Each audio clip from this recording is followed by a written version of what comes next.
पथ्य सांगितलेले आहेत, काही नियम आहेत. तर अनावधानाने काही चुका आपल्या हातून घडत असतात. तर रुद्राक्ष धारण करण्याचे एक विधी आहे. महिला मंडळ आपण अनेक ठिकाणी जातो, अनेक गोष्टीमध्ये आपण सामील होत असतो. अंत्यविधी आहेत, पुण्यस्मरण आहेत, वर्षश्राद्ध आहेत, अनेक ठिकाणी. तर अशा ठिकाणी रुद्राक्ष घालण्याचं टाळावं.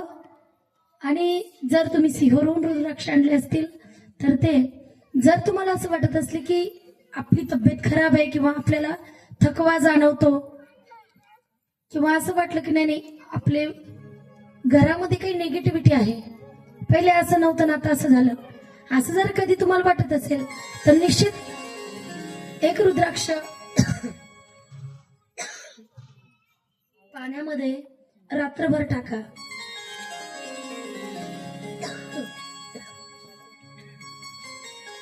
ते पाणी सकाळी प्यायच्या पाण्यामध्ये टाका, माठामध्ये, जार असेल जारमध्ये. तर ते पाणी सगळ्यांना द्या. किंवा तुम्हाला असं वाटत असेल की लाल तांब्यामध्ये ते पाणी आहे तर ते घरभर शिंपडा. किचन पासून तर हॉल पर्यंत, हॉल पासून तर अंगणापर्यंत सगळी निगेटिव्हिटी निघून जाते. आणि रुद्राक्ष जर धारण करायचं असेल तर कुठं खाणं टाळा, कुठे जाणं टाळा. जर तुम्ही प्रत्येक ठिकाणी जात असाल, आता मी रुद्राक्ष माझ्याकडे आहे, मी दरवर्षी आणत असते, माझी नोंदणी असते तर 21 रुद्राक्ष मला मिळतात. मी धारण का केलं नाही याचं कारण आहे, पवित्र तुळशीची माळ माझ्या गळ्यात आहे.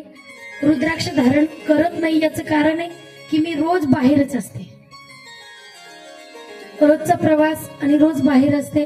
म्हणून काय कुठे कुणाला काय अडचणी असतील ते कोणी काय आपल्याला सांगत नसतात, म्हणून त्या गोष्टी आपण टाळायला पाहिजे. माझ्यासारख्यांनी खूप फिरावं लागतं, महिलांमध्ये पुरुषांमध्ये खूप ठिकाणी जावं लागतं, म्हणून त्या गोष्टी म्हणजे मी रुद्राक्ष धारण केलेलं नाहीये. तुम्ही तुमच्या मनात कधी प्रश्न आला असेल की ताईंनी रुद्राक्ष नाही घातला, माळा माझ्या गळ्यात आहे. आणि रुद्राक्ष धारण न करण्याचं कारण ही आहे की मला फिरावं लागतं. जर तुम्ही कुठे जात नसाल तर तुम्ही धारण करू शकता. आता काय निगेटिव्हिटी पुन्हा आपण आपल्या डोक्यावर घेतो पुन्हा, तर ते तसल्या गोष्टी टाळा. म्हणून भगवान भोलेनाथाची कृपा, निस्सीम कृपा तुमच्यावर निश्चित राहणार आहे. मग ते रुद्र महिमेचं त्या ठिकाणी उदाहरण आहे.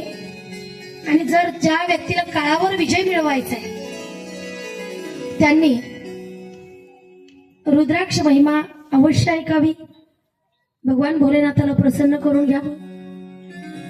तर देवी उमेपासून सरस्वती मातेचं सुद्धा प्रगटीकरण झालेलं आहे. सरस्वतीची रूपाची प्रशंसा देवी पार्वतीने केलेली आहे. ती सरस्वती ब्रह्मदेवाला बहाल केली आणि तीच सरस्वती सृष्टीमध्ये अनेक लोकांच्याकडे आहे. ती सरस्वती, त्या सरस्वतीचं ज्ञान अनेक लोकांना आहे. मी नेहमी सांगत असते, प्रत्येकाला सरस्वती प्रसन्न होत नसते. एखाद्याला जर ती झाली प्रसन्न तर त्या व्यक्तीने त्या सरस्वतीच्या प्रसन्नतेचं कारण समाजाला मानावं आणि समाजाला त्या गायनाचा आनंद द्यावा, ज्ञानाचा आनंद द्या. कारण ज्ञान हे वाटल्यानं वाढत असतं. ज्ञान हे वाटल्यानं वाढत असतं, त्याची वृद्धी होत असते, वाढत असतं. म्हणून ज्ञान जर वाढवायचं असेल तर निश्चित लोकांना ज्ञान द्या. गायन येत असेल निश्चित गाऊन लोकांना आनंद द्या, भगवंताला आनंद द्या. निश्चित भगवंत प्रसन्न होतील.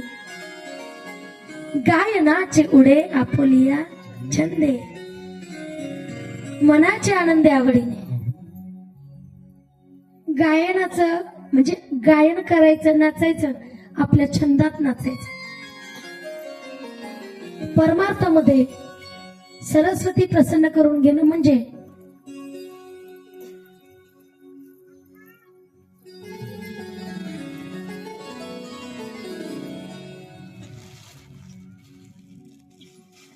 गायन करणं, हरिपाठ करणं, कीर्तन करणं, भगवंताचं नामस्मरण करणं.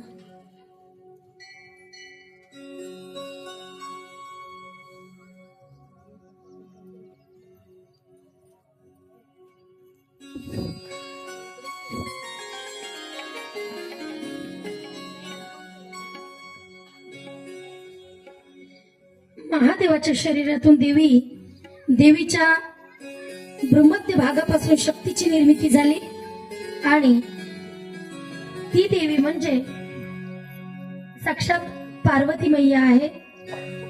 आणि ती पार्वती नमः शिवाय हर हर भोले नमः शिवाय